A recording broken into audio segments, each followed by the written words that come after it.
On the right-hand side is lead now, lead meeting. Don't click on it. Okay. And usually Simon Don't clicks on it. And we all breathe a sigh of relief. Oh, yes. He gone. Did you do that deliberately then, Simon? I To prove a didn't. point? No. I didn't even have an option. I just had an OK button and I clicked it. Oh, that's so funny. Just out of Don't practice. press that button. Oh, I clicked it. Excellent. He's a tester. What do you expect? It was a subconscious thing because I'd mentioned it and then moved the mouse over to it and accidentally clicked on it. Idiot. That's so funny. Excellent. Are we ready? Hello, you lovely people. Welcome to another episode of the Testing Peers. Tonight, we're going to talk about all things authenticity, how to be your whole self, bring your whole self to work, and everything around it. I'm joined by Chris. Hello. David. Hiya. And a new host, friend from across the pond, Mr. Butch Mayhew. Howdy. And to start us off, Butch is going to provide the banter. All right. The question that I pose to y'all, I say y'all because I'm here in the South of America. If you were a superhero, what power would you want? If you could be any superhero power, what would it be? Chris. This is conversations I have with my kids on a regular basis. It's a tricky one. I think flying would be fun and all, but I kind of feel like the power to stop time would be what I'd want. Because every once in a while, I just need to breathe and relax and not let things run away from me. I like your thinking. I was also going to say manipulate time, but then I also thought that before I thought about time, was just to be able to transport, not necessarily fly, just move 10 meters, move across the world. So instantaneously. Teleportation magic, nice. Teleportation, basically. Nice. Yeah, that's the two I was going to pick gone. We're so similar. I know. I'm actually thinking it's the increased level of self-awareness so that I'm actually able to stop myself from saying stuff that I shouldn't be saying and know when it's going to cause an impact before it does it. To add to the theme of authenticity, I think that's one thing that I still definitely a problem that I need to solve. Living the brand. Yeah, already. Absolutely. So superhero power, that would be immense to know that, no, I shouldn't say that. That's going to cause problems and actually be stopped from doing it. There we go. What about you, Butch? I would want to be able to squirt ketchup and mustard out of my fingers. Why, you ask? Because it's fun. And you get to be the life of the party. You get to help people out when they need condiments on their food. That would just be a lot of fun to me. Just be very careful if you need to get something out your eye. Just squirt yourself. That would be a bad day. That would be a bad day. The only other one I thought was the ability to build Minecraft buildings very quickly and impress my kids. So rather than them being able to do it in like 3 seconds and me taking all day to do something half as impressive. You can write code that does it for you. I could. That's a very good point. Why did I never think of that? Cool. So we said we talk about authenticity. I guess the first question I would pose to you all is, what does being authentic mean to you? I think it's an interesting one. And I think a lot of it, for me personally, comes down to values and where I stand on things. Maybe if there's a hill that I might wish to die on, things that I believe are credible and things that I think I wouldn't want to be associated with, and that sort of line of things. And if I feel like I've compromised with them myself, then the sort of knock-on effect of what that does to me internally. I'd agree with that as well. I would also say to be authentic, it's being in touch with your own feelings and being able to show your own feelings and not be scared to show when, within reason, when you are cross or angry or need to be a bit more questioning things. I think it does come down to your values. And also I think that it's not just our own personal values, but also the values of the company and doing what's right, basically questioning things so that you don't compromise what the product you're producing and everything you're doing. We all hear stories about these big companies like Volkswagen who did their testing, went into different software when it was in a test mode, and so therefore came up with different results. So for me, if I was a tester on that, I would question whether that actually was right, or I would hope that I'd recognize the difference between it and question, and therefore be more authentic in questioning and almost not necessarily whistleblowing, but making sure that it was right. And I know that some people have worked for companies that they question the sort of moral or the products that they're actually working on. And if that doesn't feel right or doesn't sit right with you, then it's up to us to actually potentially change jobs because, that's true to our values. Yeah, I would add on there, maybe take a little more personal approach, but just be who you are in the midst of others, right? I know our true selves, it doesn't always come out when we're trying to maybe please somebody or be somebody or something that someone else wants you to be. But just to come out and share your opinions, share your values, and have the confidence enough to be authentic and just be who you are without any repercussions. That kind of leads me to around like safety, right? You to really be authentic, you really have to feel safe in where you are, either in the role you're in or in the job you're in or in the company you're in. I would echo that. And I made a comment because this is all from a post that Simon put on LinkedIn. And I said that in order to be authentic, you need to feel psychologically safe within the workplace. You need to be able to have that ability to be able to say what you can say, and for it to be accepted rather than being ridiculed or really sort of taken offense by. And also, I think that with authenticity, there can be a mirroring behavior. So if we as managers or we as people are open to other people, then they are more likely to be open with us because they realize that it's a psychologically safe space in order to discuss almost any topic. I think you're right with that. I think there's definitely that authentic leadership piece where your leadership style reflects in your team as well. And there's certain behaviors that you may have that will come out more if you're being yourself. And that will actually encourage people to respect, follow, support you in whatever your endeavors are. But I guess there's also that limit of authenticity doesn't mean you be yourself to a level where, within the workplace particularly, there's always that slight level of friction. You wouldn't turn up to work in your pajamas kind of thing. You wouldn't slouch around drinking beer all the day if that's what you do at weekends or whatever. It's up to you. But there's a certain discipline that you can still be authentic, but you have a level where work has an expectation of you. So it's being authentic. Yeah, Exactly that. It's being authentic within a context, within an environment. And that may mean different things for different scenarios. that also sort of leads into you'll have heard sometimes, or even perhaps been accused of being oversharing sometimes. Different people want a different level of relationship in the workplace, and you can be too much or overwhelm people, or so for some folks their interpretation might be that is unprofessional, to your point before, Simon. But it's about reading that room and doing those things while still not being erratic, not being sort of something that's unpredictable that folks can't get, that they feel sort of, I guess, is comfort a good word we want to sort of look for in terms of these sorts of safety we mentioned before? But it's being comfortable as well as safe around people, and sort of be able to know and read and understand them, but not feel like it can feel quite overwhelming sometimes with people, or draining when that sort of relationship isn't quite well established. And you'll know different people in your teams have got different emotional energies, different numbers of spoons and things. So the authenticity doesn't mean you're exactly the same with everybody in every context, does it? I think there's another thing here is that there's authenticity, but there's also respect. We can be authentic, but we have to be respectful of the audience or the people that we're around. We can not be authentic in front of clients. We can be authentic in front of our family. We can be authentic in front of our kids and our work colleagues. But there is a level of professionalism in the workplace that, with that respect, that we need to understand and sort of live by, I think. And sometimes, going back to Simon's superpower that he wants, that sometimes we don't. I'm guilty of it as well. Sometimes I don't always. I try and be authentic, and therefore then sometimes overstep the mark and probably don't read the room or don't have the respect in that particular environment at certain times.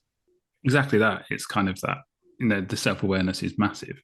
You have to make sure you are reading the room when you walk in, and you are reacting to that energy that's in there. You can be your true self. If you're someone that every other word's a swear word or whatever else, there might be certain contexts where that's not appropriate, but there might be other contexts where that is. Does that mean you're being less authentic in the environments that you have to curb your language? Or is that just you're adhering to rules or unwritten rules that you need to follow? There's kind of a level of discipline and context where you're following the rules, but then there's the ability to be authentic as well. And it's getting that balance right and understanding what rules are there in place. So the awareness is massive when it comes to being authentic. And I think that also leads to, you mentioned earlier about the ethics of different scenarios, different contexts. There will be scenarios that really don't enable you to be authentic. I've worked for companies where the industry and also the environment didn't enable me to be myself at all. I was masking, I was hiding myself, I was a shadow of what I could be because I wasn't allowed to grow. And I ended up having to move on because I couldn't be myself. And being myself meant I wasn't able to be outspoken. I wasn't allowed to have any emotion. I wasn't allowed to answer, question things. It all became very much, this is the way you have to work, like it or lump it. So I lumped it and walked away. Does lead to a question about what do you do if you're in those sorts of situations, but also stuff like reputation, brand, establishing these sorts of things. Like before I spoke to you, I'd heard of you. But what does that mean? How can we build on those sorts of things to be able Yeah. to sort of control, drive, build that sort of narrative? That's quite a tricky thing to do. Have we got any tips to talk about on that? I think with being authentic and sort of building your brand, and sometimes can be a bit challenging, but there are times when you will say something that's controversial, that say something that's wrong, and you need to be accepting of that people might not take you at face value. But as long as you believe in that, then you should be able to live with it, is what I would say, is that, accept what you're saying. And because I struggle a little bit with sort of the written word, and so therefore I don't always come across in the written word as I do quite as much as when I'm speaking, because I feel that I can express myself much more. So therefore I would say I hide much more behind or have less confidence in the written way of being authentic than I do in speaking, like on this podcast. I think there's like a side of that too, where I guess we as peers, leaders, coworkers, we can empower authenticity as well, and with others, right? Some of that is showing respect. Some of it's, showing this is a safe place. But that's something that I think is important for all of us to recognize. And just kind of connecting a few of the thoughts here. I heard someone mention respect and just showing that respect to others. And if you are respectful of others, most of the time people will be respectful back to you, right? I mean, and the ones that you can't control. I think it's in those cases, right? You can still be your authentic self, knowing that, hey, there may be some repercussion or people that might argue or be against what you're standing for. I think in all that, it's also a good thing to do. Just personally, the things I try to do is I try to not always be 100% right. So if I make a statement, like, I'm okay if that statement is wrong tomorrow, right? And being humble enough to accept that. That's definitely where I kind of I felt that that thread was heading, where like respect is good, and I think a thing about respect is it's not just giving respect, it's listening, and it's also changing in the face of different evidence, like you say, because when I mentioned earlier about being consistent and all those sorts of things, but we change, we evolve over the career that we've had. We have changed what we thought was the right approach, what were the right measures, what were the right, team ratios, and all of these things that will have changed because of different contexts and different experiences that we've had. And I think sometimes it's quite hard when you've been so embedded and you've painted a lot of your identity, your authentic self into a certain belief system or approach to then sort of go along those pieces. But I think we find it more. I find I respect people less when they stick ardently to things that really they've been given that evidence, and yet still they persist with those things. And we talk a bit about the danger of inauthenticity, and I think that does lead to lack of respect.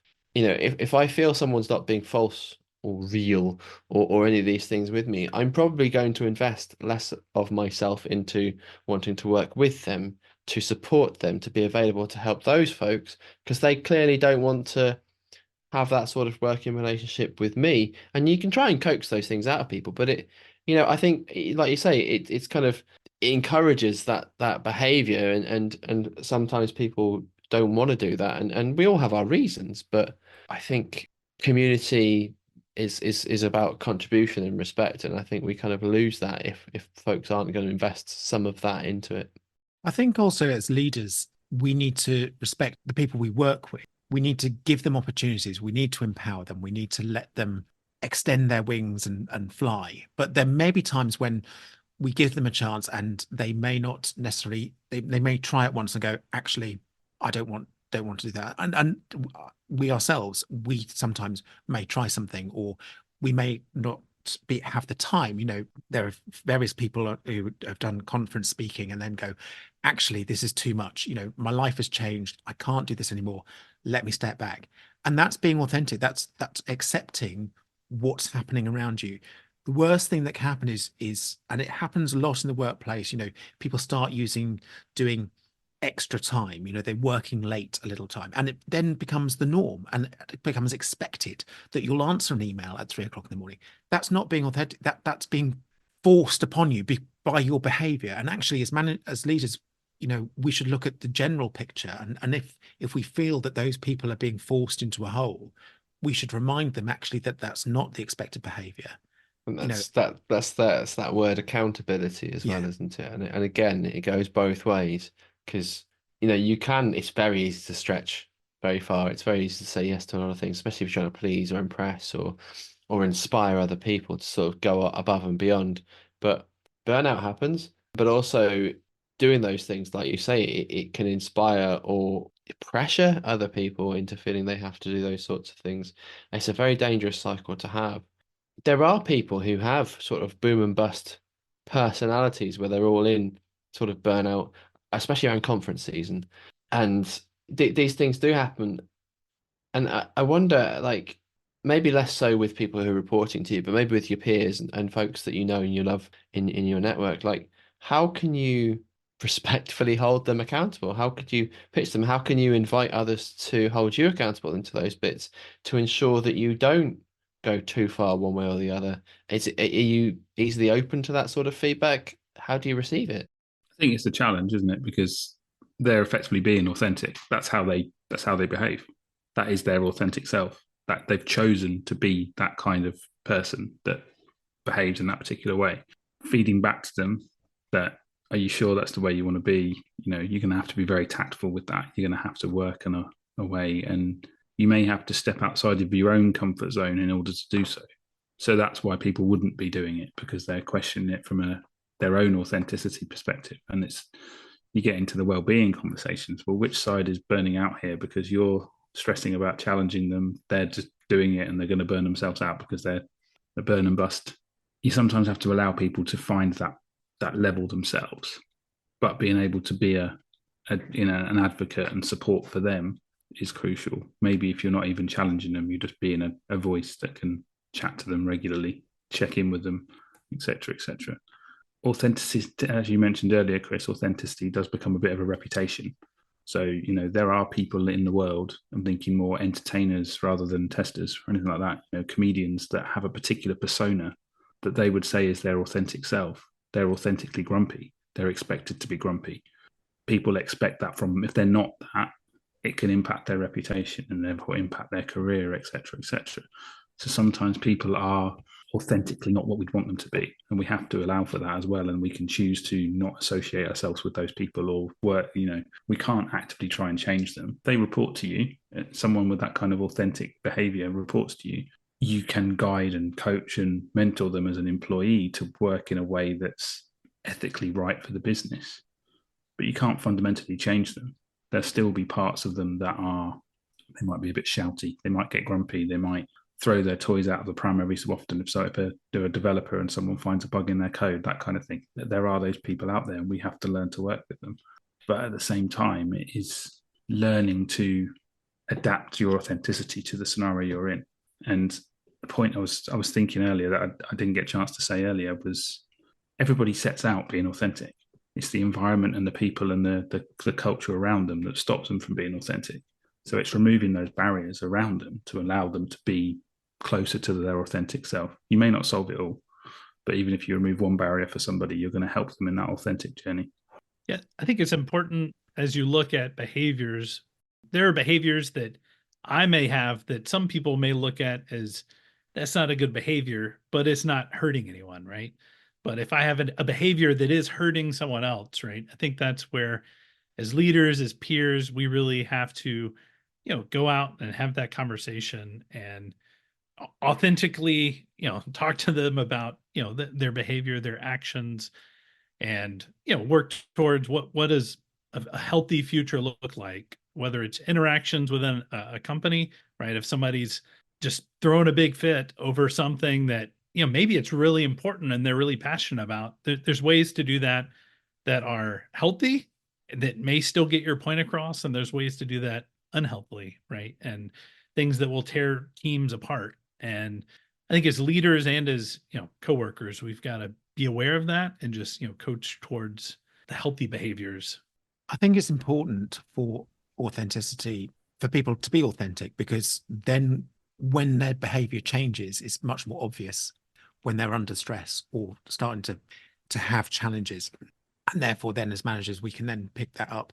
The other thing that I found as managers is that sometimes I can sort of protect the authentic person, because there have been times when people do have that sort of friction with project work with other people. And actually, in the confines of a one-to-one, they're able to release their frustrations with me rather than on the people or the environment that's actually there. So therefore, we can talk through the strategies of how they're going to cope within that stressful environment, because they were able to share it with me rather than explode in the open plan office or with the people that are directly affecting them.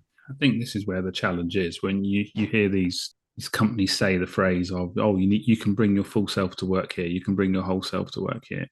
It isn't necessarily about that all the time.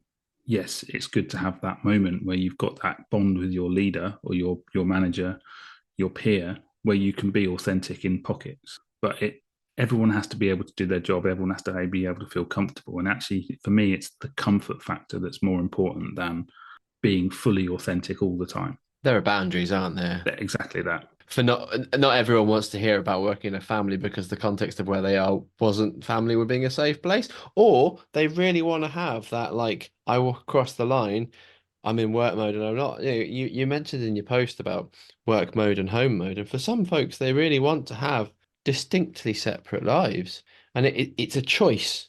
We're not saying that authenticity is one and the same. We're not saying that you have to be your full self in all these places, because like you say, there are safety, there are things that are important to people to keep separate for whatever reason.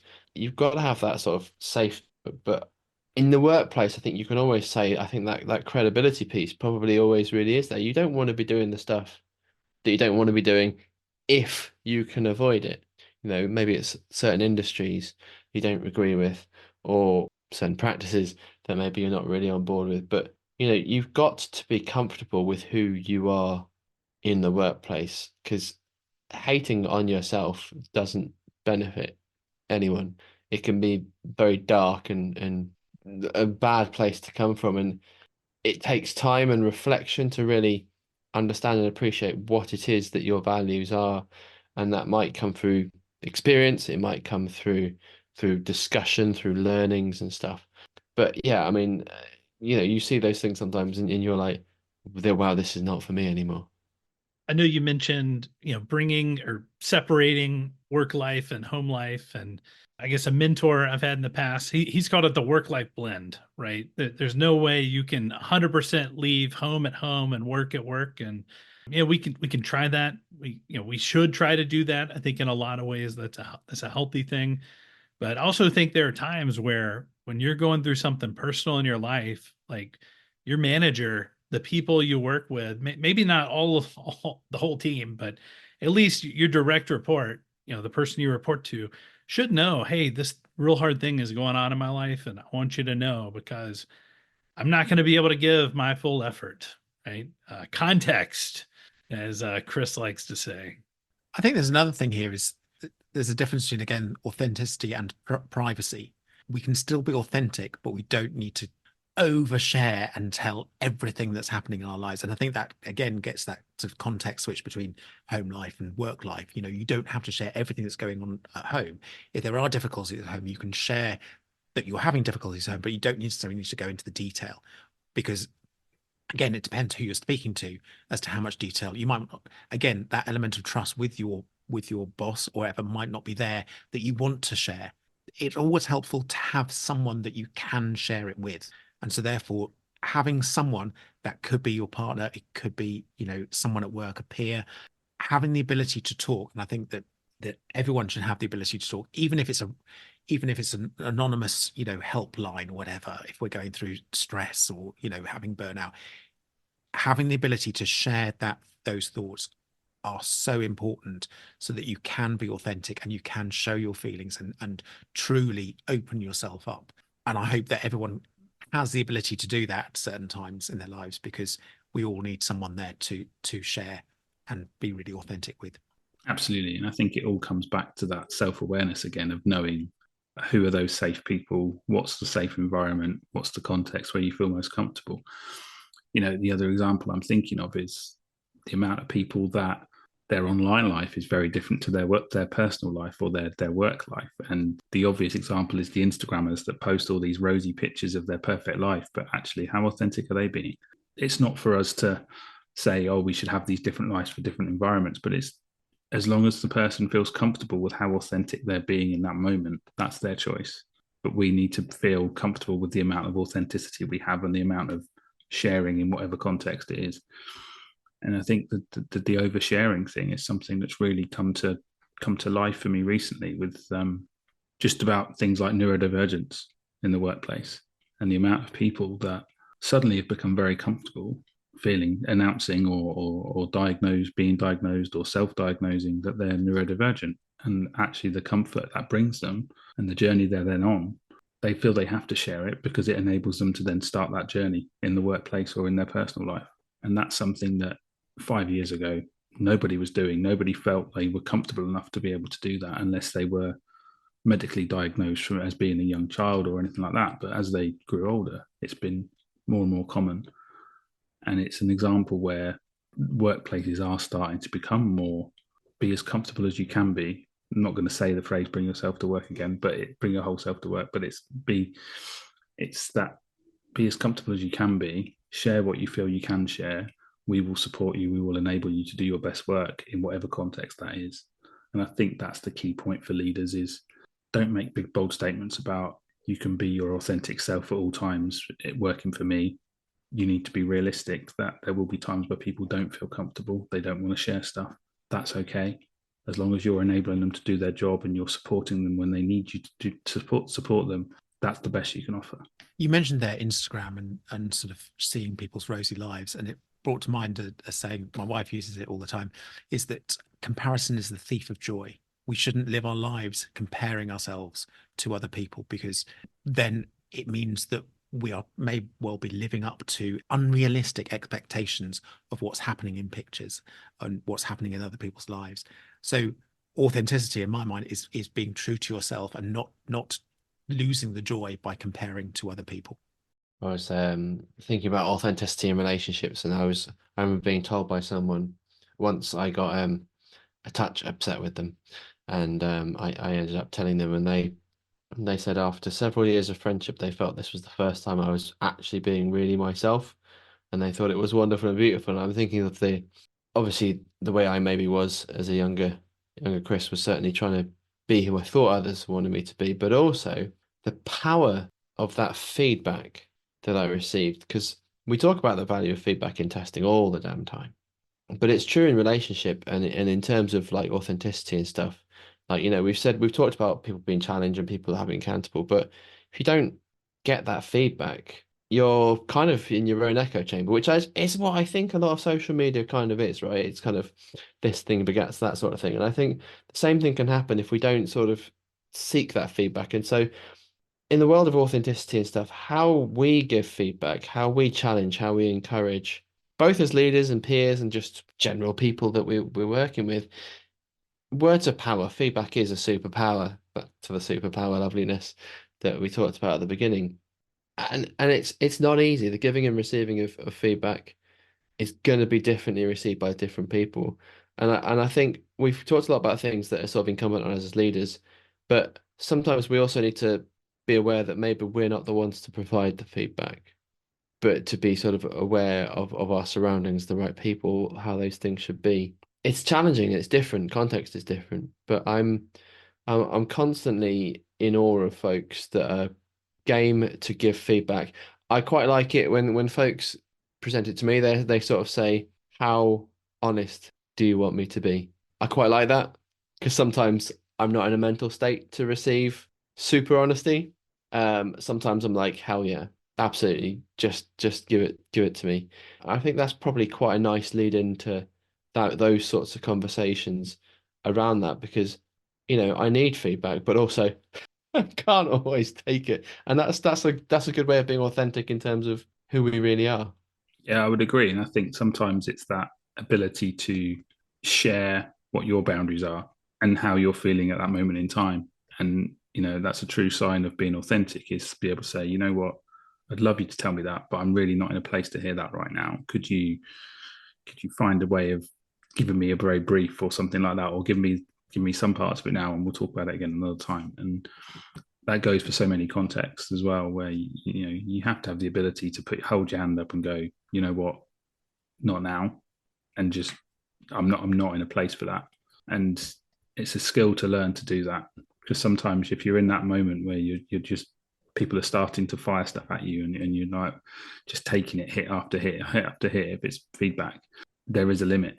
And to protect yourself, sometimes you have to learn to be able to say no, not now. Let's do this another time. The feedback's a two-way street. I think we're probably at quite a good junction to sort of bring this one to a close. Thanks, Butch. Thanks so much for joining us today. Thank you to our listeners. Butch has been a good friend and peer for some time. Really happy to have you here. You anywhere we can find you online? You can find me out on the LinkedIn's at Butch Mayhew. And coming soon, I'll have a LinkedIn Learning playwright course that's going to be coming out for any of those LinkedIn Learning subscribers. First of the year. That is super awesome. Super awesome. That's really exciting. Look forward to that one. So in the world of feedback, hey, listener, we want your feedback. Find us on LinkedIn. Find us on, I think we're on Blue Sky and Instagram and Facebook and places too, but LinkedIn's probably where you're going to really get our attention. Or you can also email us, contact us at testingpeers.com. The call for papers still open till November 2nd at 11:59 p.m. Yeah, GMT, in case you're wondering, which I know what you like. Call for papers is open. Testing Horizons is our theme. We have our program committee announced, some beautiful and wonderful humans joining us for that. We hope to see you there in March in Nottingham, UK 2025. Very, very excited. You can buy tickets at testingpeerscon.com and we hope to see you there. Otherwise, we'll speak to you next time. For now, it's goodbye from the Testing Peers. Goodbye. Bye. Ooh. Come on, David, hit that button. I believe in you.